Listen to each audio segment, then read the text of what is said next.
Hello and welcome to this episode of Minnesota Drummer. I am your host, Paul the Rod Rodney. And on this episode, I have Petar Janjic. Welcome to the show. You got it. All right, I got it. That intro was dope. Oh, thank you. Yeah, I love that intro. Is that you? No. Still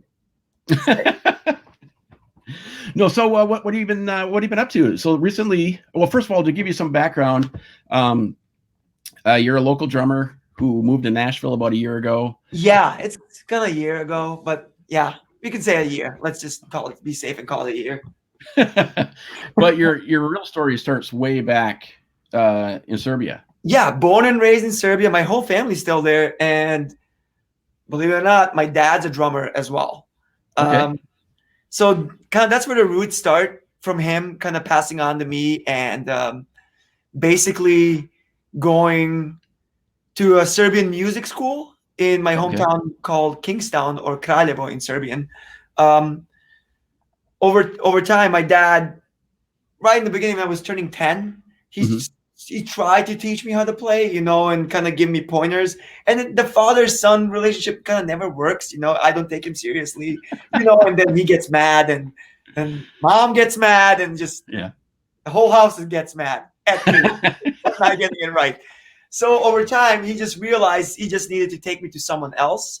And he took me to one of his best friends, a great Serbian drummer, one of the sickest, a pioneer of Serbian kind of, if P-Funk and Jimi Hendrix had a band, that's how the Serbian rock music was. Oh, really? Yeah. And his name is Slobodan Stojanovic Kepa, and he took me to him, and that was my teacher for the first 5 years of my professional drumming career, I guess. Okay.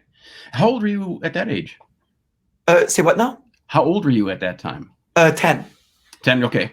Yeah, so I had interest for drums when I was 5, because my dad would have his Ludwig set up all the time, and I would, with no pushing or anything, I would just hop on, and I could basically do. But he was right-handed, I would do right-handed, but kind of open and just kind of sound like it would be sloppy anyways. And the first thing we would do on my first lesson, I would play on a right-handed kit, and my teacher would be like, wait, hold, something's wrong here. He flipped it like he's left-handed. Oh, wow. And that's come. I don't know if it's flipped over there or not. I'm a lefty. Oh, yeah. Everybody's saying. Yeah, we won't hold it against you. No. Oh, by the way, I want to back up to the rhythm. I had an opportunity to tell you who was playing the drums on that. It was Alec Tackman. Awesome. Sick. So he's a local drummer. I don't know if you're familiar with him, but he's another jam and local drummer. So it's pretty awesome. Pretty dope. Yeah. Now, what's really interesting is that in America, we heard a lot about Serbia, especially through 1992 to 1995. Yes. The war. Did you experience any of that? A little bit in the 1989 era. Basically, I was 9 years old, and that's when we got bombed by NATO. And yeah, that was an interesting time for sure. It was something like I was literally like I don't want to go too much into talking, but yeah, I want to hear it. I was kayaking with my buddy Scott Mulvihill that I play with here in Nashville a lot with, and he opened up the last Corey Wong tour for us, an insane singer-songwriter, and he was basically just asking me questions about that, and just in general what the community and what this country, the United States, is going through right now with everything happening. Right. And in general, we were just talking, hey man, it's really actually good to be alive. And I know the situation is messed up with everything going on, with the pandemic, with everything.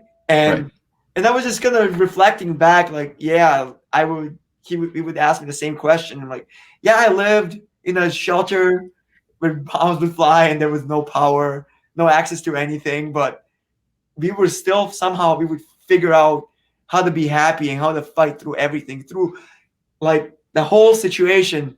I just remembered I was never extremely down, Oh, really? Okay. Yeah, and it was just always trying to, and I think music has to do a lot with that, having access to a Walkman and just listen to music all the time. So that's how I spent most of my time in that situation, was just listening to a lot of music. What were you listening to at that time? Prince, James Okay. Brown, a lot of Weather Report.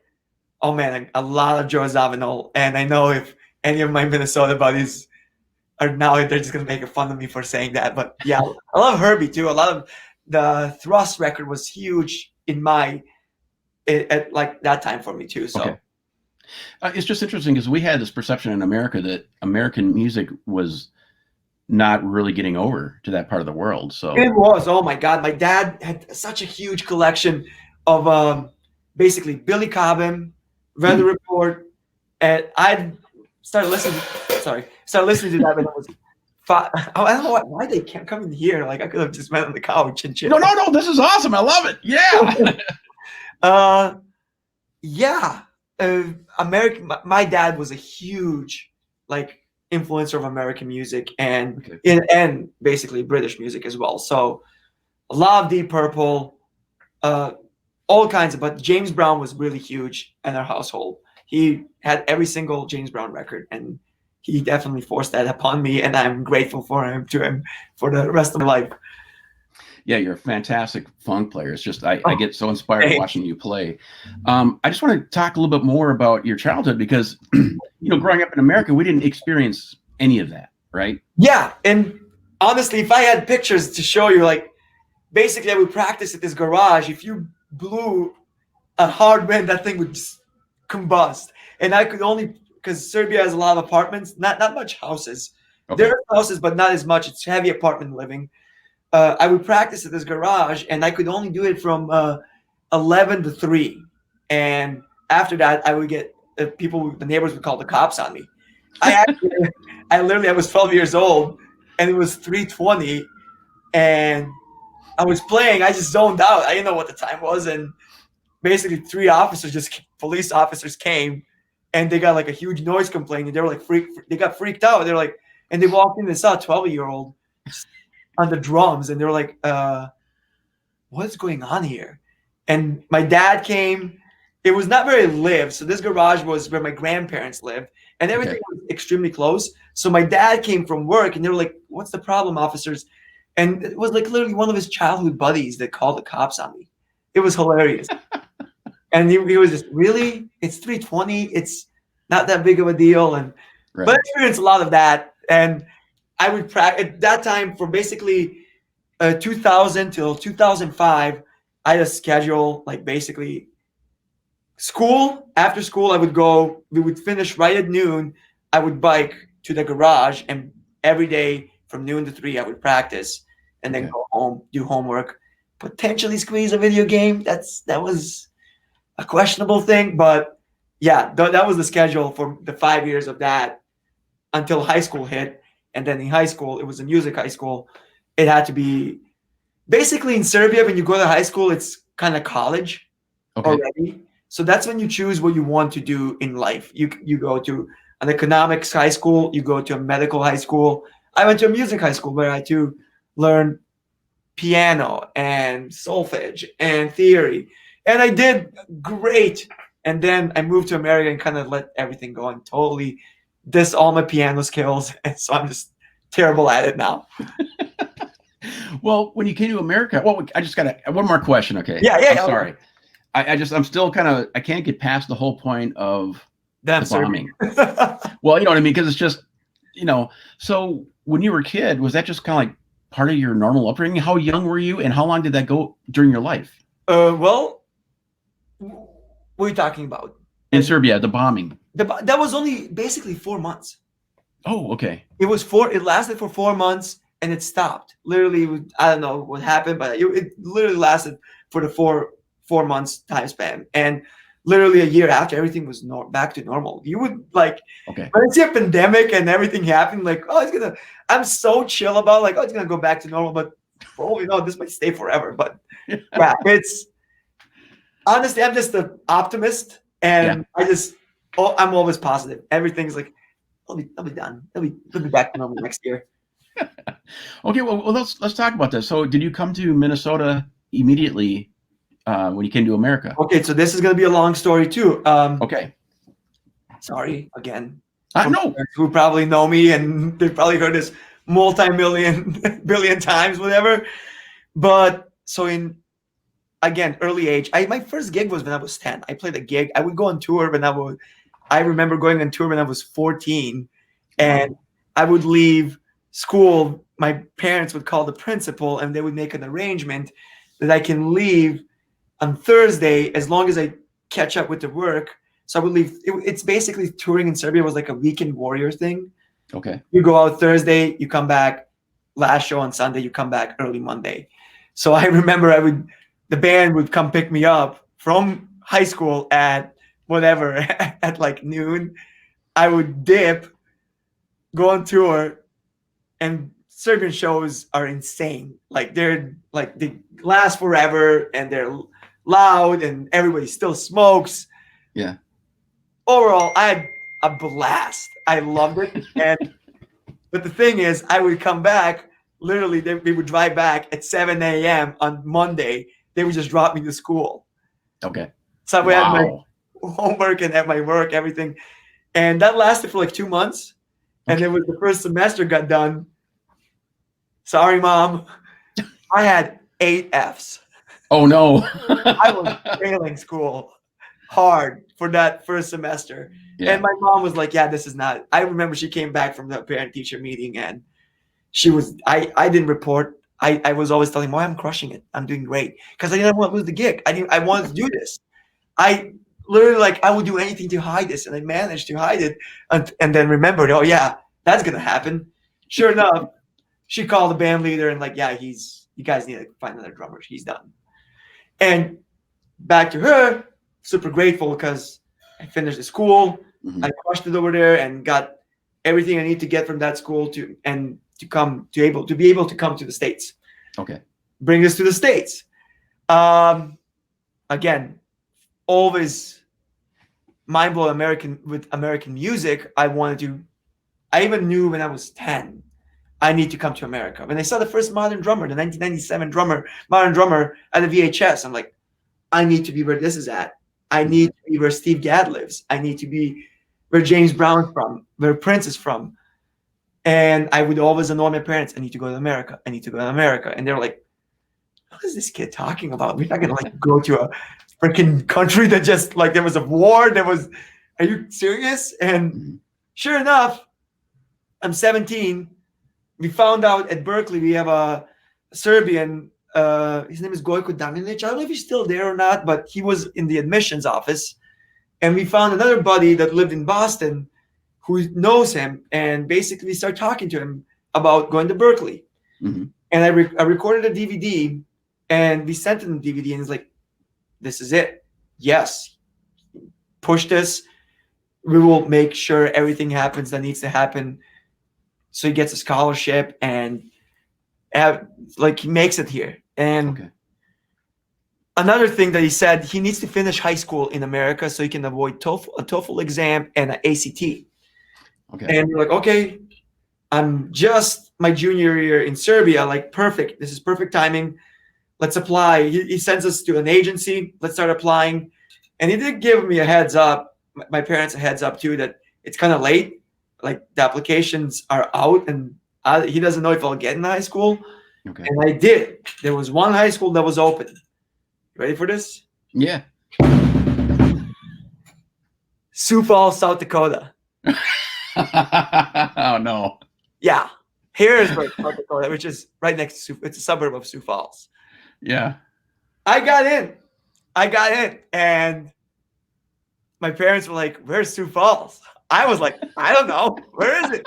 I Google it. The first thing that came up was X-Files, Crops, and Mount Rushmore. Mount Rushmore in Serbia. Mount Rushmore's huge. That's like, frick, yeah, that's probably they're partying hard there. That's dope. Yes. Sure enough, I said, we agreed to it. I'm going to Sioux Falls, South Dakota. I'm going to finish high school in Harrisburg. Mm-hmm. And I'll avoid all that thing they need to avoid to go to Berkeley. Yeah, I remember like it was yesterday, man. At the airport, saying bye to my family, like nothing, like it's so chill. I'm like laughing, they're like crying. Mm-hmm. My first flight going overseas, land in Chicago. O'Hare's huge. I'm like, what is this? Like Chicago's big. I'm like, no, this is the airport, dude. It's not Chicago. I get like I'm confused. Where's my gate? I go to a Delta clerk, whatever. Excuse me, sir. I don't know where my gate is. Can you help me out? He looks at my ticket. Oh, Sioux Falls, man. Have fun. In my head, I'm like, sick. This guy's in it. He knows. He knows what's happening. I didn't know anything about American sarcasm. I'm stoked in the plane. I land. I'm like, what's that smell? The meat factory is like right next to the airport in Sioux Falls. It was just, oh gosh, what's happening? Believe it or not, I'm so positive and happy I made it work. I had one of the best years of my life. I made such great friends and met a drummer, Dan Heyer, and his teacher was Chuck Case. So this will connect pretty soon here. I'm talking to Goiko and telling him everything, like Sioux Falls is great, as it great can be. What do I need to do? What's the next step? And he's like, you need to do a proper audition. We'll make everything happen. Just fly to Boston. I'll help you out. You'll be hooked. And I'm like, perfect. When is that? August. Well, frick, my visa expires in June. I don't know what to do. I'm like freaking out. Like, can we make it happen earlier? We can't. There's no chance we can come earlier. We cannot make an exception or anything. And I was prepping for Berkeley. I didn't know how to read. So this is the thing. I did not know how to read drum music or sheet music for drums. So I found out from my high school teacher, Jason Grun, that Chuck Case, who's Dan Heyer's teacher, knows how to read. And sure enough, I paid Chuck for like multiple lessons, teach me how to read. I do not know how to read. Prep me for this audition. And knowing that the Berkeley thing fell through, he started talking about McNally Smith College of Music, that a student, Dan Heyer, goes to McNally. I'm like, awesome. I'll figure out who's in admissions there. Dan works in admissions. So I set up an audition at McNally with freaking Gordy Knudsen. Oh, wow. Oh my God. I freaked. Steve Miller Band. Of course, my dad played every Steve Miller Band tune in his band. And I'm like, yes. So awesome. I'm doing this. I paid Chuck to drive me to Sioux Falls because I could not drive. That was the only agreement. Stupid agreement by the International Student Exchange. They don't let you drive. Really? Yeah. I drinked. Come on, guys. Seriously? In Serbia, you drink when you're 14. Wow. You can't. I mean, it's illegal. But you technically, it's 18, like everywhere else in the normal world. Anyways, Chuck drives me. I meet Gordy. One of the best moments of my life was just hearing Gordy play and getting my mind blown. And our audition was like an hour and a half long. He would just play me this, do this, play this groove. Will you like do something of your own thing? Like I'm like, oh, I do Serbian music. This is like 7/8 popular in Serbia, 9/8 popular in Serbia. It's like, and he loved it. And awesome. After the audition, he was like, you need to come here. You got it.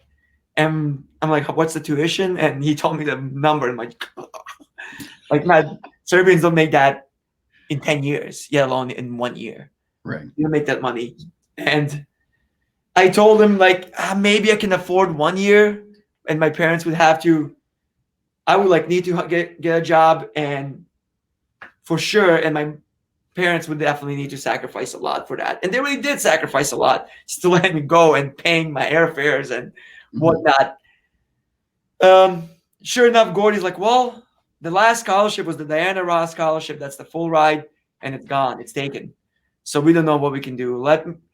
No promises. Let me try and work some magic, and I'll give you a call. Okay. And I'm like, frick, this might be it. I might be going back to Serbia. And this is like March. Okay. And like I have April and May. Like I'm somewhat like already like it was fun while it lasted. I'm like in my head, I'm like, it's over, whatever. I'm done. I'll go to Serbia and just figure it out over there what to do. But wait, why couldn't you get an extension? You can as international student. It's like an exchange program, so you only Okay. it only Oh, lasts like exchange. all your high school program lasts, so you cannot get an extension. Got it. Thus far, a month passed. My phone rings. Gordy Knudsen. I'm freaking out. It's Gordy. What's gonna happen? I'm like freaking out. He says, "Can you come back to do another audition?" I'm like, school choir, like band thing is happening. Frick, I'm gonna go to my music teacher and can you refund me for that trip that I had with the choir, whatever, with the band, so I can pay somebody else to drive me to Minneapolis again to audition again? Mm-hmm. The coolest dude. Yes, here's the money back. Good luck. Wow, awesome. Yeah, you let me just do it. And on top of all, the school, Harrisburg, let 3 other students, because I could not find anybody else to drive me, let 3 other students to come with me to Minneapolis. Cool. And we drove to Minneapolis, walk in the room, and I will never forget this. It was Gordy, Dave Schmallenberger, Paul Stieber, Herschel Mears, Cliff Midstruck, and Jack and Doug. Also, Terry had his bass, and on keys it was the late Peter Shimke. Wow. Yeah. And all those guys are sitting, Peter and Terry are like, all right, St. Thomas, here we go. 1, 2, 3. Ah! I'm like, okay. And I'm playing with these giants, and they're calling tunes off, and I'm just, all right, drum solo. All right, keys and drums. And it was just me and Peter. And Peter was out of his freaking mind, man. Peter, everybody who knows Shimke was just, and it was just, okay, this is just intense. Right. Gordy was like, all right, man, you did great. I'll give you a call in 10 days. So I'm driving back to Sioux Falls. I'll tell you what, Gordy's such a gangster. In 10 days, he calls me. We came to an agreement. You get a full ride scholarship. Wow. Here's the documents. Give me your email. Kathy Hawks will come in touch with you. She's the admissions like in charge. Literally, I got the documents. Went back to Serbia to see my family, and went to the American Embassy to restamp my passport with this new school visa. And in 2009, I became a Minneapolis, St. Paul resident. Dude, that's such an awesome story. Sorry. Totally to your talent. That's so fantastic. It's definitely an adventure, I'll tell you that. It was an adventure. And then, now it all like, I remember first time walking to McNally, I was like, I belong here. And even the Berkeley guy, Goikos, said, finish 1 year there and let's transfer you. And I'm like, no, I'm not transferring. No way in hell I'm going to transfer. This is so dope. Because I can call Gordy on my phone anytime. Anytime I saw him, he was so welcoming, and it was always a 2-3 hour conversation. And I could ask him anything, and he helped me a lot. He gave me so much gear to start me off, and so much books. And he just said, man, put the work in, and everything will happen. And till the day to day, I will say Gordy Knudsen is on top 5 drummer list. Not just because he's an amazing person, but just also as a drummer, how much he blew my mind, and technique and posture and all of that, how much he influenced me in my playing. That's absolutely fantastic. So here's what I want to do. I want to take a break for a minute because I want to show people one of your performances. The first one I want to do is the Corey Wong Been a While. Yeah. Can you please introduce this piece before I play it? Been a while. Wait. Oh yeah, that's Emily Browning, I think.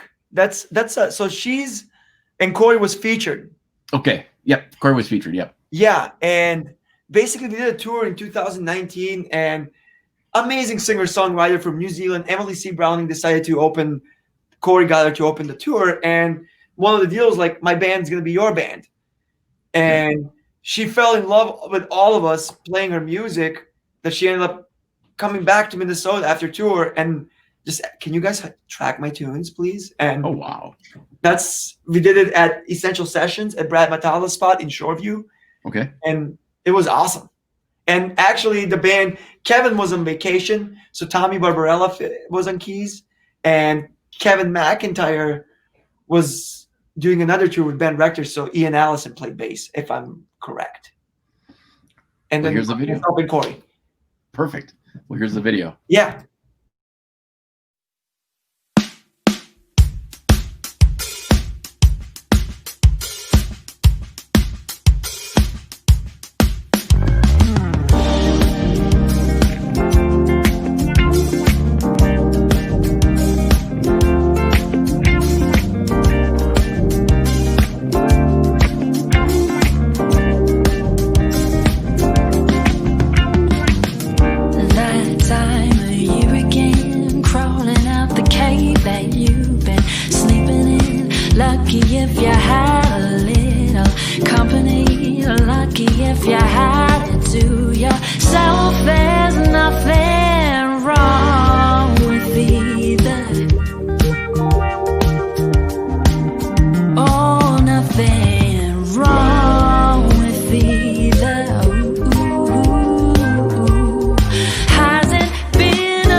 Has it been a while since you've been in love? Has it been a while since you've been in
Fantastic. That was awesome.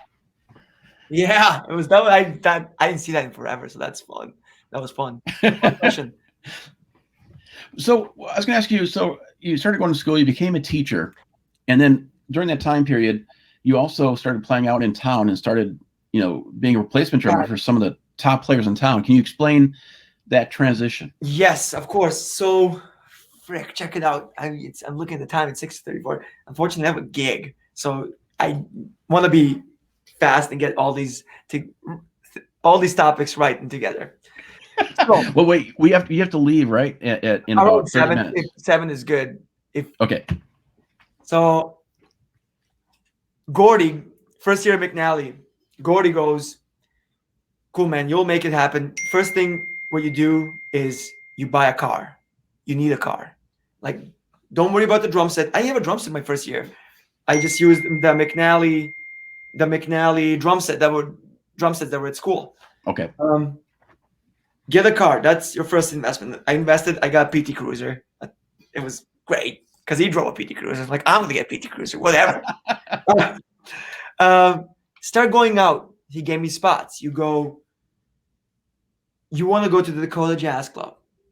And Gordy played some shows there, and I got to see him play. You want to go find where the open mics were, and there was an open mic night at the Blue Nile, if you remember that spot. And then he says, "You're 18, you're 19. It'll be fun to see you go to Bunkers on Washington. That's where the magic happens. That's where the music hang is." Mm-hmm. So I'm like, first night with my buddy Jose Pena, who also went to school there, bass player from Venezuela, insane. All right, man, let's go to Bunkers, man. We can do it. I'll get you in. And like, dang it, I'm so stoked. Yeah. I get there, and this is funny because all these people that were at the door, it was the bouncer.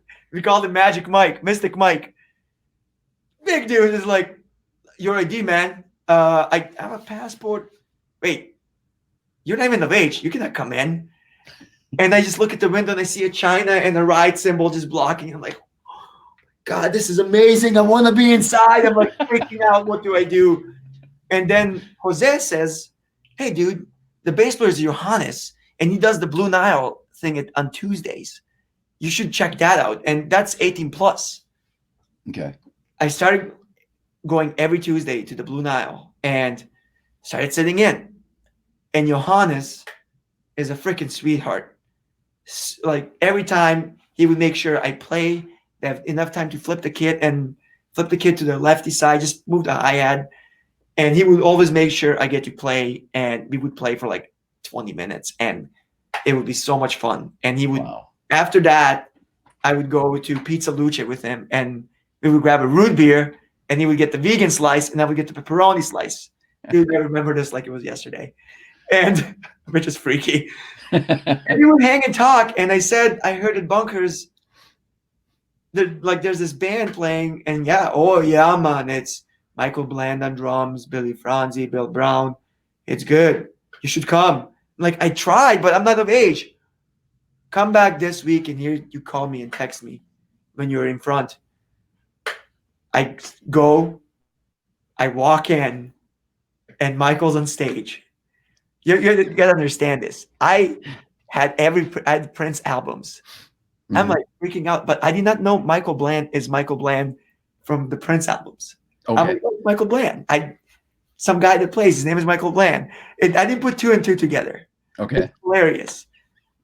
And as I'm looking the band and looking this man play, I'm like, where did I see this? I've seen this face before. Like, what's going on here?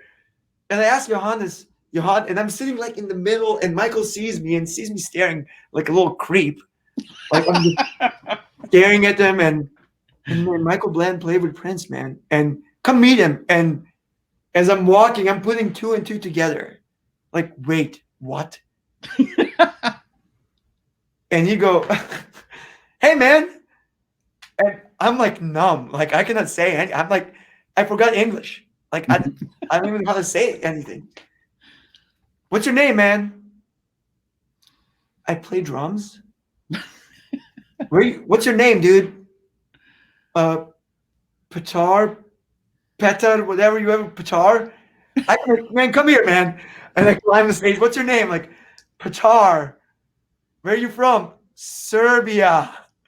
And it's a fanboy / like I froze. I literally froze. Well, yeah. You play drums, do you? I'm like, yes. How do you know? Well, I see you staring at me the whole set. I figured out you play drums. And I'm like embarrassed. How old are you? I'm like, I'm 19. And he looks at Johannes like, do you go to McNally? You're like, yeah, Gordy Knudsen kind of I gave him the story that I gave you. All right, man, what do you want to play? You want to sit in? And I'm like, no. I'm lefty. I'm left-handed. I cannot play. You're a kid. Well, you got to play, man. I know you can play. I'm like, come back next week, and how about you play September? You can play that song, right? You know September, Earth, Wind, and Fire? Yes, I know September. I went to the McNally. I flipped the kit. I start playing September every freaking day, 2 times a day. I come back next week. He's like, all right, man. Come up and play, man. And I thought Mike was going to stand, like, sleep. He gets up and just sits down and starts looking at me. And I'm looking, are you going to count the song or what, dude? There's people here. I'm like, I am 1, 2, 3. Gotta be louder than that, man. So Michael counts the song and 1, 2, 3. It was nerve-wracking. I'm playing backwards. The ride's up here. I'm just and he's just kind of grooming and staring at me. Yeah. And after that, he was like, all right, man, you can come here every week if you want. He talked to the guy, and he made it cool. What did I do? I literally, so this is 2009, 2010. I literally went there every week for 3 years straight. 2 years straight. I didn't miss him. I don't think even Michael was actually at one point mad that I'm there every week and like, what is, kid? Do you have a life? Because I would stay till literally he's off stage so I can just talk to him for like 5 minutes before he leaves. And it was insane. He was like, you're other, because I would go to school at 7 a.m. and I would be until 3 a.m. 2 a.m. whatever. And yeah, at one point, Johannes' car broke. They had a private gig in Red Wing at a bar. So Johannes is my neighbor now. We're in Roseville together and calls me, hey man, you're in Roseville. Can you come? Can we take your car to Red Wing? Mine's at the shop, whatever. I have a combo gig, so I'll make sure everything's fine. What happens? I walk into this bar in Red Wing and Michael sees me like, no, what? What are you doing here? How do you even know about this gig? And Johannes, no man, he drove. I had to take his car. It was a blizzard. It was insane. Michael taught me so much. I cannot even stress how much that man helped my change in life and helped my playing develop to where it is today. Because I would constantly now sit in. Hey man, play what you're gonna do for me. I would start learning the combo repertoire. And one night he pulled a fast one on me. No, not a fast one. He just, I think, was trying to figure out what can I take and what can I not take. Okay. Called me up to sit in. All right, man. Time to learn my money, man. Let's play some. You gotta sit in, man. Cool. What do you want to play? I'm like, Best of My Love. What you gonna do for me? Free? Any of those? You play those already, man. Let's see. I Got Dreams to Remember, Otis Redding. I'm like, I know it. I heard it millions of times, but that song is slow. I'm on this kit.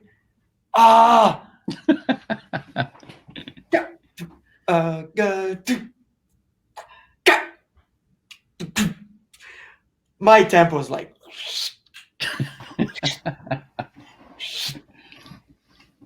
After I was done, I knew that's not what he wants to hear. And of course, like, yeah, I know, man. Hey, man, listen, if you're going to play like dead silence, if you're going to play slow tempos like that, might as not well come and sit in again.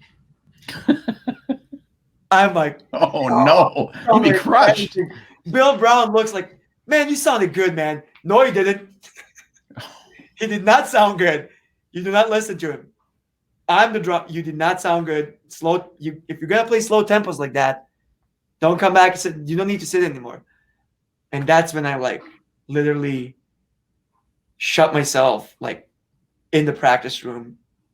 Circles, Luther Vandross, Bobby Womack. any Donny Hathaway, I Love You More Than You'll Ever Know, any slow song backwards. I would raise the right cymbal up there backwards, play for like an hour every day until next week. And I sat in again, and he looked at Bill Brown. I remember, like, see, this is what happens. Young man has has chest on his hair. Yeah, no, his hair on his chest. He can make it. He's gonna be the last samurai. And literally a week after that, he played Sunday night, and he told his tech, Maddie, "Hey man, pack the gear. Pack the gear. Petar's playing tomorrow night." And I'm like, what? Wow. Yeah, man, you got the gig tomorrow night. It's time to see if you can do it or not. And since 2011, I started playing like full-time subbing for Michael until I basically moved to Nashville. And over time, he started trusting me, sending me to sessions he could not do, and basically any gig that he's busy, he would send me, and I cannot thank that man. And also, my first kit, I got it thanks to Michael. Oh, really? My Yamaha recording custom that I still have today. That's fantastic. So, hey, I want to take another break. I want to show a video of you performing with Dave Koz. Can you introduce this piece? Is it Friends at Sea? Well, is you guys doing a solo together? Oh, that just came up? Like, the solo together, was that yesterday? Not yesterday, that was it. You sent me the video link quite some time ago. It's you guys on stage. If somebody took it with a cell phone. Oh, that was Corey Stewart. There's a crazy story about that, but yeah, it's Corey just started pitching this idea that we want to go on a smooth jazz cruise, and somebody should tag Dave Koz in every single videos of ours. Sure enough, Dave is like, "Yeah, sure, I'll go see these kids play."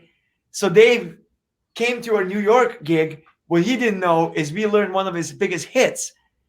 And he played the two songs that he originally wanted to play with us, Corey's songs. And then Corey's like, he was about to leave the stage. And Corey's like, "Well, Dave, this is our audition for the cruise." And we just played that song, and we learned his live arrangement. And he was like, "What?" He even had his like alto. Because he plays soprano on that song. And he was freaked out that we knew the arrangement exactly. And we went last year on the Dave Koz cruise. Wow. So how many times did you work with Dave when we see this video? That was my first time playing with Dave. Unreal. Okay, people, sit back. This is the magic of Petar. Here we go.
One of our fellow Minnesota drummers needs our help. Eric Ballard's daughter, Imeri, has been diagnosed with leukemia. Imeri was diagnosed with acute myeloid leukemia on August 17th of this year. Imeri's current treatment plan consists of her receiving aggressive chemotherapy and then a bone marrow transplant. Eric and his family ask that we follow Imeri's progress on their designated Facebook page. A link to the Facebook page will be in the show notes of this episode, and they ask that we keep Imeri in our prayers that God will heal their daughter.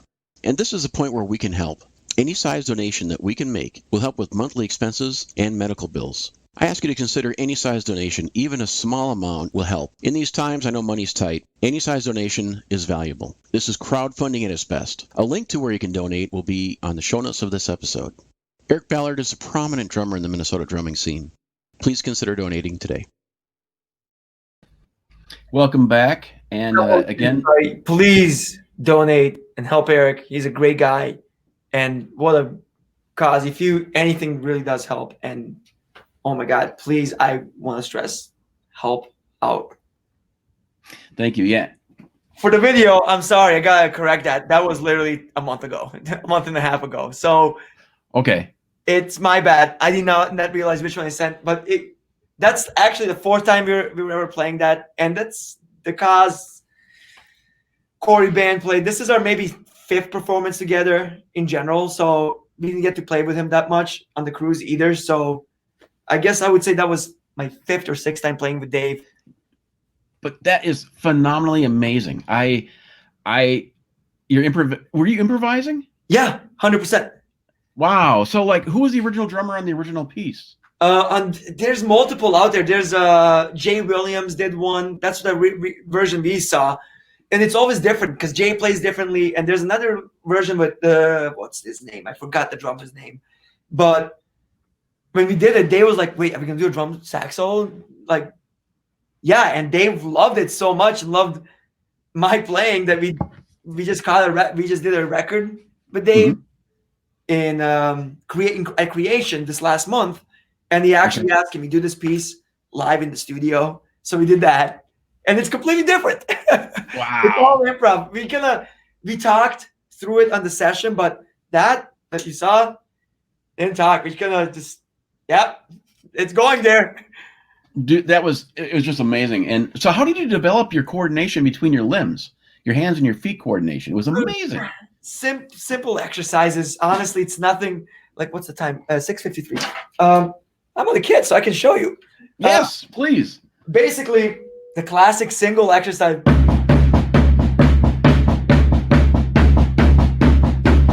Simple as that.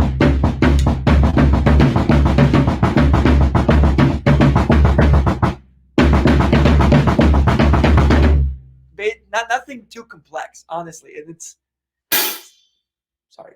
Simple as that. I didn't see that. No. So, but you don't use double bass, do you? No. Yeah, because that's all single foot. Because that's just really impressive. I mean, thank you. It's everybody like it's the basic Porcaro slide, and it's not. I do kind of tend to practice. Dennis Chambers has a great exercise. The old Dennis, I think it's in the pocket DVD, but.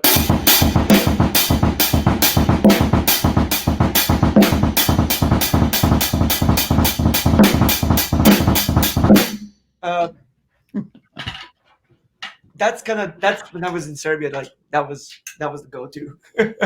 What are you gonna Chambers in Steve Gadd in Session. That was one of the DVDs I kind of worn out. But yeah. Man, it's killing me that you got to go to a gig tonight because I know you got to leave in like 6 minutes. We got to hang this up. But I don't know how the schedule is. We can do a part 2. Would love to do a part 2. Because there's so much probably more that I can talk about. But. Dude, I love it because your story is so inspiring and your ability to play is ridiculous. And I want to learn more about what you do and also, just the amazing things you've done. Now, one quick question. We'll get to gear for a second here. Yes. You recently transitioned to Meinl. How long ago was that? That was last year too. As soon as I moved to Nashville, I kind of transitioned to Meinl. Okay. Paiste is great. They make great cymbals, and I still would always say that they make amazing cymbals.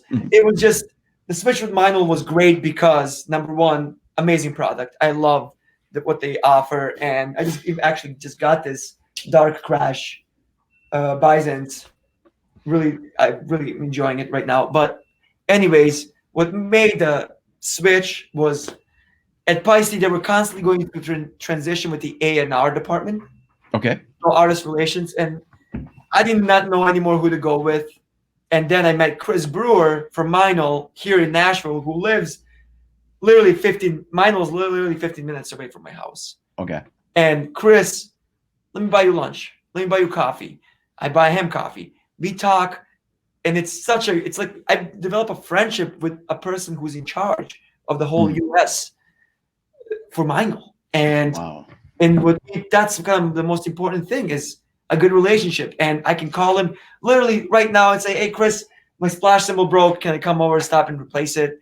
And he made sure I'm treated great. And it's a great relationship. And I think that's what's the most important thing with any company and any artist is the relationship, then everything else, quite honestly. Of course, the product needs to be good. Don't play something that you don't like. But yeah. Who else are you endorsing right now? I'm endorsing Rick Firth as of now still. And that's since 2014 or 13. I kind of lost track about that one. Remo, I have a slight deal with them. It's like 60% off, 65% off a drum head. Okay. I might as well say it. I'm now officially on the Risen Drums roster. I've been playing their stuff, and they make some of the sickest drums on the planet. And I've been a Yamaha dude since I was basically playing drums. My first set in Serbia was a Yamaha set, and it was one of the toughest transitions for me. But Risen makes so much. A relationship that I have with Grady and Tim at Risen is insane. And anytime in Minneapolis you need a kit, we got you, bro. What you need in Nashville, we got you, bro. Anything you need, we got you. And hey, can you make a kit for me right now? And yeah, sure, what you want? 10, 12, 16? How about by 6.5? And look at these toms. I mean, come on. This is a 12 by 6.5, a 22 by 10, a 16 by 10. Insane. And their drums are just easy to tune. Awesome. Really dope. Another brand I'm endorsing, they're called Rootsy Q's. They're basically cloths for toms, snare drums. Remember, do you have a snare drum cloth? It's packed. But basically a full cloth like this for the snare. And that like basically makes a tom kind of little. There's a little ring for the studio. It's freaking dope. And even for live playing. Oh, that's fantastic. So what series of Risen drums are you using? We don't have a series right now. We're working on something. I don't want to talk a lot about it, but you can probably guess. But no series right now. We're definitely working on something soon. Okay. Well, I know you have to get going. I want to play one more piece, and I was wondering if you could introduce this last song, "Limited World," and then I'm awesome. Hoping to have you come back on again very soon. Yes, would love to continue. Let's say we stop at drum gear and whatever, so we can continue. Perfect. Yeah. All right. So can you introduce this piece, and then we'll close out the show? Yes, this was a 2018, I think, recording of Corey Wong's The Optimist album, and the session was Ricky Peterson, Cody Fry from Nashville, Sonny T, of course, and Corey. We did a session at the Library Studios. And even before that, it was an instrumental. And then Corey would envision, man, Caleb Hawley, singer also from Minnesota, resides in New York, would sound amazing on this piece. And we recorded the session. And afterwards, the hornheads came in, dropped the horns. Caleb recorded individually from New York. And this was in the winter of 2018. Well, it's fantastic. And hey, have a great show tonight. And I'm looking forward to talking to you soon. Sick. All right. You take care. Thank you. Yes, sir. Bye.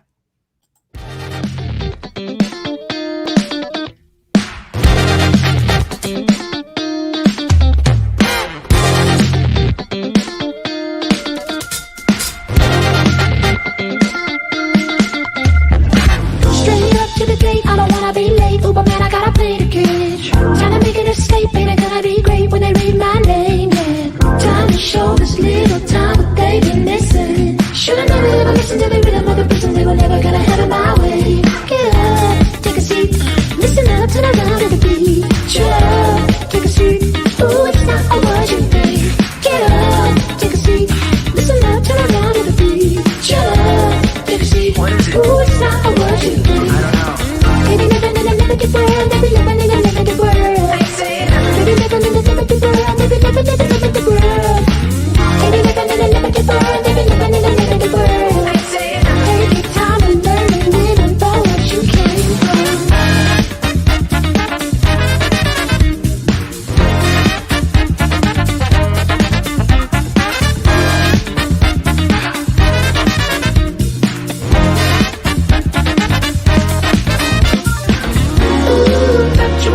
change the world so fast. Ooh, but you're gonna put your name on blast. Oh, if you're gonna learn that thing on that, swoop that, do that, do. And you're gonna burn out if you go too fast. Intro.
In the 1980s, Eccentric Systems developed a cam for bass drum pedals, becoming the standard design for many of today's pedals, including the popular DW9000 series of pedals. The Quick Torque Cam is an aftermarket add-on that can be installed on just about any pedal without any permanent modification.